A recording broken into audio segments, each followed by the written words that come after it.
Ciudades que conversan. Reflexiones al hilo sobre comunicación y opinión pública. Con Damián de Glaue y Carlos Lazzarini. 5º episodio de la primera temporada. Hola, ¿qué tal? Bienvenidos a este 5º episodio de la primera temporada de Ciudades que conversan. Para nosotros es un verdadero placer volver a encontrarnos, volver a estar conversando con todos ustedes. Y hoy vamos a tener un invitado muy especial, alguien con quien queríamos hablar hace mucho tiempo, pero mucho más en esta circunstancia de pandemia, donde las ciudades conviven con el COVID-19 y están buscando alternativas para salir adelante. Por eso es un momento más que indicado para conversar esta vez con el secretario general de Metrópolis. Ustedes saben que Metrópolis es la gran plataforma global de gobernanza de ciudades, de gobiernos locales, allí donde las ciudades se conectan y comparten experiencias. Vamos a estar hablando entonces con su secretario general, con Octavi de la Varga.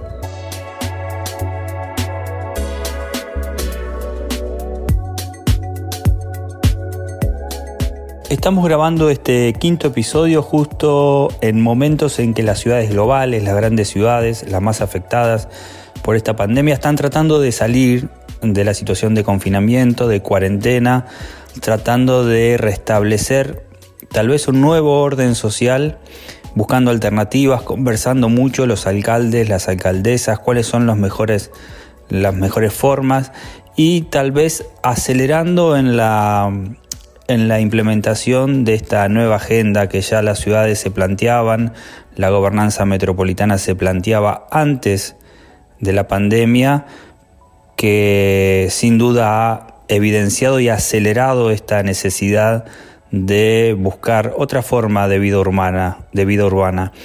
Por eso es tan importante conversar con el secretario general de Metrópolis, esta plataforma de gobernanza metropolitana. Y lo primero que le queremos preguntar a Octavi es ya directamente cómo cree que han tomado las ciudades globales esta pandemia, cómo la han afrontado sus gobiernos, si salieron después, si están viendo respuestas a posteriori de lo que hicieron los Estados-nación con el cierre de fronteras y demás. Bueno, directamente preguntarte, Octavi, ¿cómo ves esta situación? Yo creo que al revés, en muchos casos reaccionaron antes las ciudades que los gobiernos nacionales. Y algunos gobiernos nacionales dudaban de qué medidas tomar y algunas ciudades estaban adoptando medidas, ¿no? De ya cerrar centros de trabajo, ahí donde tenían competencias, donde podían gestionar, estaban ya tomando medidas de prevención. Ha sido un proceso muy interesante y sobre todo por lo que comentabais, ¿no? Muchos están diciendo que al final esta pandemia, que es global, pero que es una pandemia urbana, sobre todo urbana, ¿no? En esos contextos de grandes aglomeraciones de población y espacios urbanos globalizados, ¿no? Es donde ha habido más incidencia, ¿no? Ciudades, bueno, pues Milán, Barcelona, Madrid, París, Londres, Nueva York, todas esas ciudades donde están como mucho más conectadas, donde el flujo de población y de gente es muy continuo, ¿no? Y yo creo que ahí las ciudades sí han reaccionado y a 3 niveles y están todavía reaccionando, y yo creo que va a condicionar el post-COVID, ¿no? En esta fase en la que estamos, bueno, parte gestionando el COVID, pero también el post-COVID, que es un elemento esencial, es que vemos que muchas, al menos en la membresía de Metrópolis, en otras ciudades que conozco, están cambiando las maneras, se han introducido cambios en la manera de gestionar internamente los servicios, los departamentos de la propia ciudad, ¿no? Tanto a nivel político como a nivel técnico, creándose espacios de concertación que antes no existían. También la relación entre el nivel técnico y el nivel político está modificando. Eso es un nivel. El otro es el modelo de prestación de los servicios públicos, ¿no? Sobre todo en un momento de confinamiento, donde por una parte hemos visto que muchos servicios que la ciudadanía no éramos conscientes que eran servicios esenciales y no teníamos la conciencia de que eran servicios esenciales y que se tienen que prestar sí o sí para asegurar tanto el funcionamiento de la ciudad como que mucha gente pueda continuar desarrollando su vida con normalidad. Y el tercer elemento es cómo los gobiernos locales se están relacionando con la ciudadanía, ¿no? De qué manera se están relacionando y cómo comunican con la ciudadanía, que muchas veces es mucho más próximo, a lo mejor no tan visible, pero mucho más próximo que la comunicación que están haciendo los gobiernos nacionales. Es verdad, yo me refería un poco tal vez en la pregunta que bueno, primero vimos la reacción de cómo cerrar o no las fronteras, ¿no? Fue como una primera reacción y después fue como una competencia del Estado-Nación y después fue bajando hacia las ciudades. Pero evidentemente las ciudades eran, antes de esta pandemia, las grandes protagonistas del siglo, todos teníamos la mirada puesta en las grandes ciudades, en las redes de ciudades, ¿no? De cómo las ciudades conversaban entre sí en este pensar local para actuar global, invirtiendo un poco esa frase, ¿no? Pues empezaba a ver las soluciones a nivel local y cómo a través de las redes de ciudades implementarlas a nivel global. ¿Pensás que eso post pandemia un poco se está viendo que se va a ver reforzado ese rol? Yo creo que sí. Bueno, tengo cierta contradicción, si tengo que ser honesto, porque justo estos días recordaba una frase del anterior presidente de Metrópolis. Bueno, actualmente es el alcalde de Berlín, es presidente de Metrópolis. Antes de él estaba el que había sido alcalde de Montreal, de Nicodea, y él siempre decía, bueno, el siglo, decía un poco un mantra y repetido, que era el siglo XIX fue el siglo de los imperios, el XX de los estados-nación y el XXI de las ciudades. Sí que es verdad que justo, sobre todo el último mes, ha habido muchos debates sobre si esto suponía o no el fin de la ciudad, ¿no? Al ser pues lo que hablábamos, ¿no? Sobre todo de las grandes ciudades, de las megapolis, de los grandes conurbanos. De los grandes conurbanos, sí. De los grandes conurbanos, ¿no? Por lo que os comentaba y lo que comentábamos antes porque son espacios donde hay mucha densidad de población, mucho movimiento de población también, no solamente local, pero a nivel internacional. Y si eso iba a cambiar o no iba a cambiar, ¿no? Y por una parte yo creo que sí, que va a haber que en cierta medida repensar nuestras grandes ciudades, ¿no? Repensar pues toda la movilidad, que de hecho ya lo estábamos pensando, pero es una visión muy desde el cambio climático, cómo afectaba el cambio climático, pero también vamos a tener que ver cómo eso, ¿no? Cómo se relaciona la ciudadanía y eso cómo impacta en la movilidad. El espacio público, ¿no? ¿Qué tipo de espacio público? Normalmente el espacio público es lugar de encuentro, es lugar donde está la ciudadanía, donde pasan cosas, donde en muchos países, en muchas ciudades, ocurre la economía informal, ¿no? La gente que vende en la calle y que la venden muchas familias y mucha. Entonces han visibilizado muchos temas que afectan a cómo habíamos diseñado hasta ahora nuestras grandes ciudades, ¿no? Y yo creo que ahí sí que este debate se va a plantear. Bueno, de hecho ya lo estamos planteando en Metrópolis, ¿no? De pensar cómo pensamos los espacios metropolitanos a partir de ahora. Sí, y a nivel de redes, perdón, sí. No, continúa. No, quería decir que a nivel de redes, que lo que planteabas, yo creo que sí, las redes, ha sido muy interesante ver cómo todas las redes de gobiernos locales enseguida se han puesto en marcha para ofrecer, bueno, que en el fondo es lo que ya hacemos normalmente, espacios de aprendizaje, de intercambio, de buscar experiencias, de buscar soluciones conjuntas, de generar esos espacios, ¿no? Y sobre todo de aportar también soluciones, no solamente de responder, por ejemplo, nosotros que tenemos la plataforma con ALAS y con el apoyo de CGLU, Cities for Global Health, lo que queremos solamente es ver soluciones ahora mismo para la crisis, sino también ver un poco para el futuro, ¿no? Porque también ahí está lo que está planteando, ¿no? Que esta crisis es un ejemplo. Es verdad que algunos dicen, bueno, ahora se ha hecho mucho más evidente porque ha afectado también al norte global. Normalmente muchas de este tipo de crisis afectaban al sur global y ya está afectando al norte global, ¿no? Sea por lo que sea, es verdad que nos estamos dando cuenta que este tipo de crisis y emergencias van a ser mucho más cotidianas de lo que nos imaginábamos, ¿no? Y entonces eso, cómo se incorpora esta gestión ya de las emergencias, de las crisis en el día a día de las ciudades, más allá de la resiliencia, ¿no? De la construcción de resiliencia, va a ser, yo creo, uno de los temas de futuro y ahí las redes podemos apoyar, ¿no? Ese trabajo. Antes de la pandemia todos hacíamos cuentas y siempre se hablaba de un 2050 con el 80% de la población urbana, 75%. En América Latina es más todavía, incluso ya es el 80%. ¿Esto puede cambiar un poco? ¿Podemos ver una migración hacia ciudades secundarias, digamos, o hacia ciudades, digamos, más pequeñas? ¿O crees que por ahí las ciudades globales van a adoptar estrategias, como se escucha por ahí, más policéntricas, más de descentralización, más de ciudades de 15 minutos, más de la vida en los barrios, de la red de barrios? ¿Ves más ese movimiento o ves también una migración hacia lugares más tranquilos? Yo creo que este es el gran debate que se está abriendo ahora mismo. Mi impresión personal, a día de hoy, pero yo creo que también estamos viendo que los acontecimientos nos obligan a gestionar una incertidumbre y que cambia casi ya ni a mes a mes, ¿no? A mes a mes, sino también casi a cada semana cambian los escenarios, ¿no? Mi impresión es que es verdad que el fenómeno que habíamos observado ahora, ¿no? De un urbanismo galopante, acelerado, ¿no? Que parecía imparable, sí, ¿no? Con las cifras que tú comentabas, en parte se va a continuar seguir produciendo, ¿no? Especialmente en Asia y en África.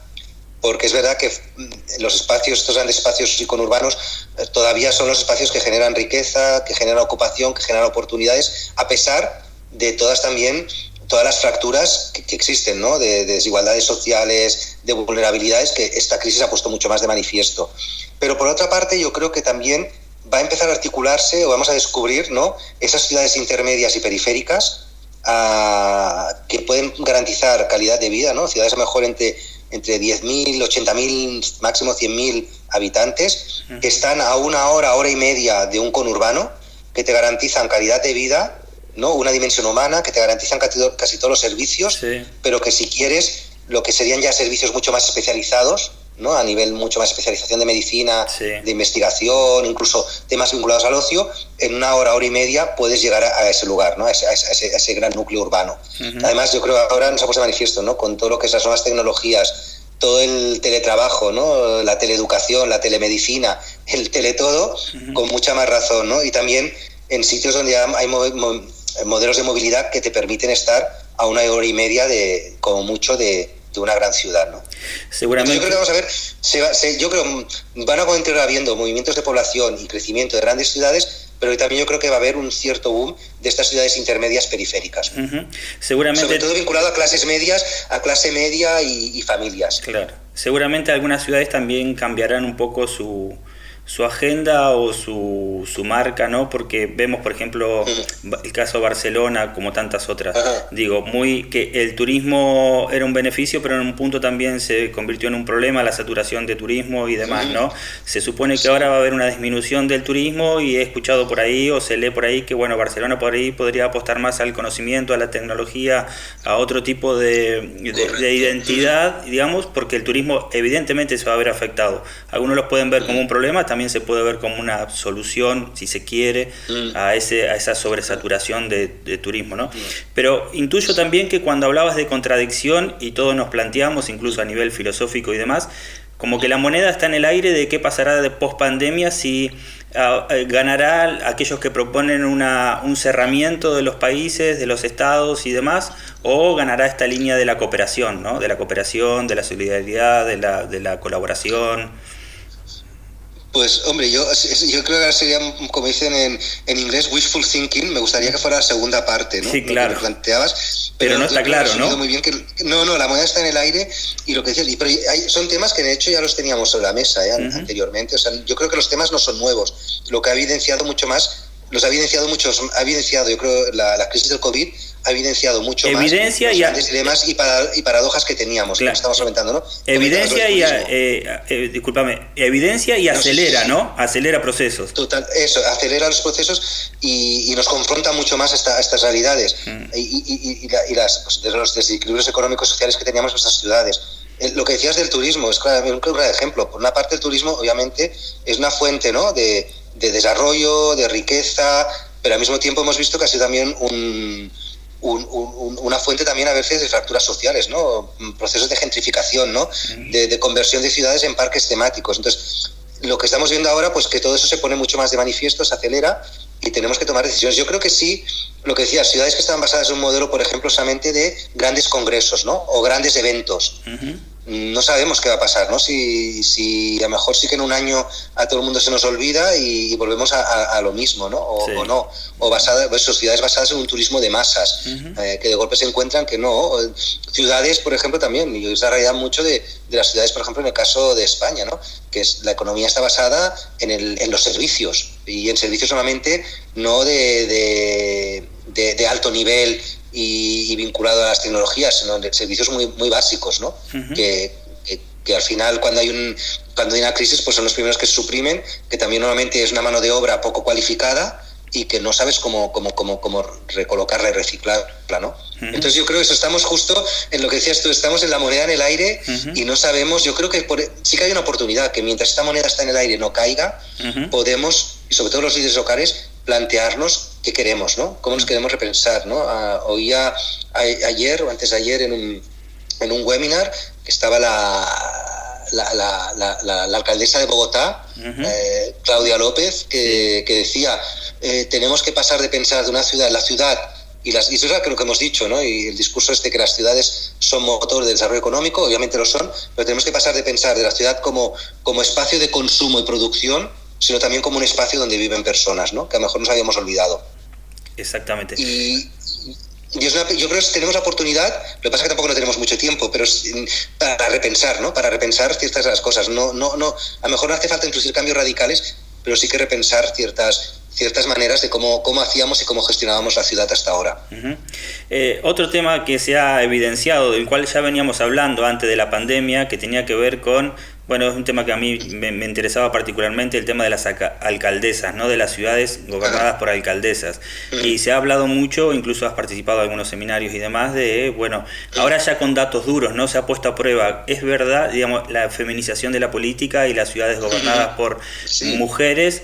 Se ha puesto, bueno, algunos tratan hasta incluso de mostrarlo con datos, ¿no? ¿Sí? La cantidad de ciudades o países gobernados por mujeres han sido, de la cantidad de países que mejor han salido de esta situación de pandemia o están saliendo de esta situación de pandemia, los que mejores lo manejaron fueron ciudades o países manejados por mujeres.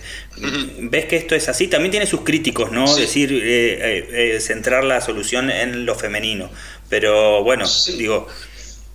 Bueno, pero mira, también hemos llevado muchísimos años de liderazgo masculino exclusivamente. Yo creo también ver la visión, ¿no? De un liderazgo femenino, entendido no como excluyente. Yo creo, y lo que estaba hablando e intercambiando, ¿no? Con algunas de las alcaldesas y gobernadoras que forman parte de la membresía de Metrópolis, es que hablar de liderazgo femenino es también incorporar a los hombres, ¿no? en esa feminización de la política. Pero lo que estamos viendo es que sí, que lo que han incorporado, por ejemplo, es un discurso de revisión del modelo, ¿no? De estos modelos que en algunos momentos vemos que han sido obsoletos e injustos. Introducir todo el tema de los cuidados, o sea, la ciudad de los cuidados, ¿no? Visibilizar toda una dimensión de un trabajo y de trabajo llevado a cabo por las mujeres, que muchas veces no es remunerado, pero que es fundamental para el funcionamiento de la ciudad, ¿no? El tema de la economía informal, a quien más se repercute es a las mujeres, ¿no?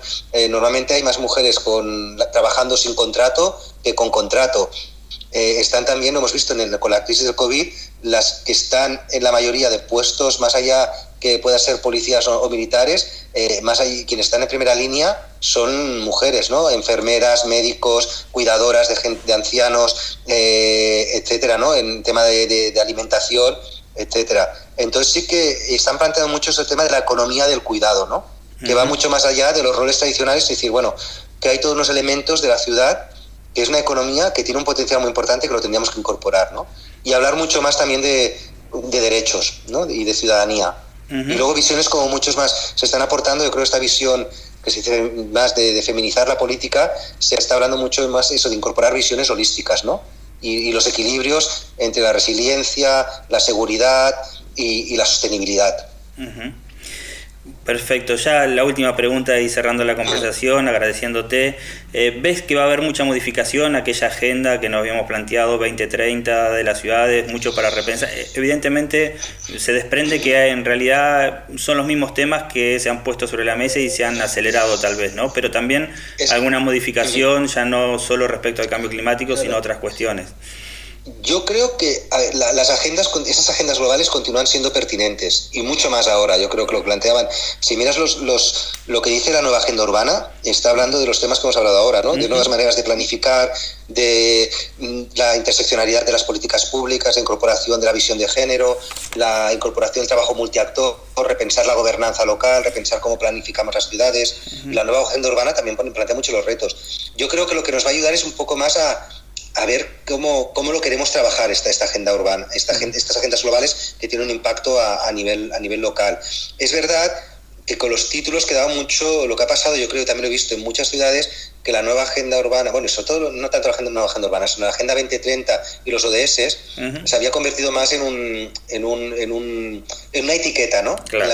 ¿Cómo podías etiquetar tus políticas públicas sin que realmente hubiera un planteamiento de fondo y un repensar esas políticas públicas, ¿no? Y entonces yo creo que ahí que el paso va a ser, bueno, ¿cómo podemos realmente profundizar? También desde las redes nos habíamos focalizado mucho en hacer el acompañamiento de la Agenda 2030 y de los ODS muy vinculada a lo que llamamos la localización, pero vinculada un poco a hacer el reporting, ¿no?, a Naciones Unidas de lo que estaban haciendo los gobiernos locales. Yo creo aquí lo que nos tenemos que plantear realmente, bueno, vamos a cambiar el diseño de las políticas públicas, vamos a cambiar la planificación de nuestras ciudades, y eso cómo implicamos estas agendas globales, ¿no? Sí. Sobre todo se ha hecho muy evidente en los conurbanos, ¿no?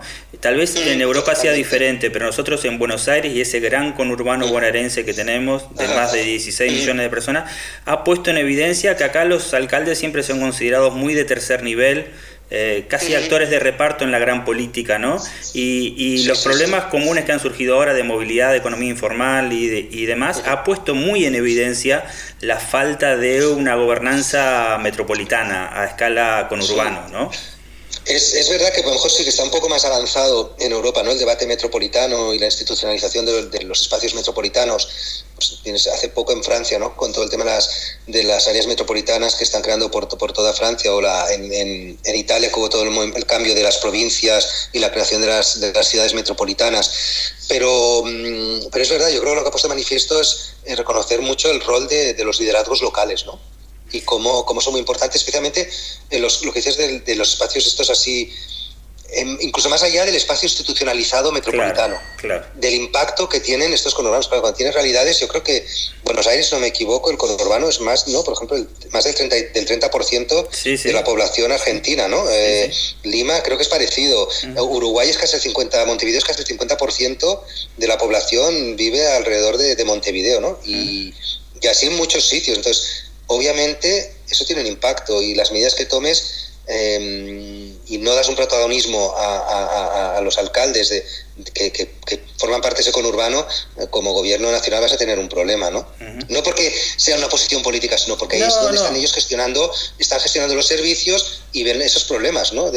Y muchas veces en un conurbano al ciudadano al final él le es igual, ¿no? Al final yo me voy a un sitio, ¿no? O sea, como ciudadanos todos, yo mismo trabajo en un área de mi espacio metropolitano, vivo en otro sitio, para ocio voy a otro lugar, para salud voy a un hospital que está en otra población, y muchas veces cruzas una calle y estás cambiando de municipio, pero estás en el mismo conurbano, ¿no? O área metropolitana. Por eso digo que hay mucho para repensar desde la gobernanza y de lo institucional, porque el intendente, el alcalde solo no puede porque excede al municipio, pero y el gobernador tal vez queda muy lejos porque es una instancia demasiado grande. Entonces ahí en el medio creo que hay un vacío que la política debe repensar también. Sí, y que hay, sobre todo, mejor, muchas veces el debate se plantea entre fusionamos todos los municipios de un conurbano y creamos una gran autoridad, o creamos una autoridad que luego se coordine con los municipios. Yo creo que lo que hay que buscar solamente, más allá de qué institución busquemos, es cómo establecemos mecanismos de coordinación, ¿no?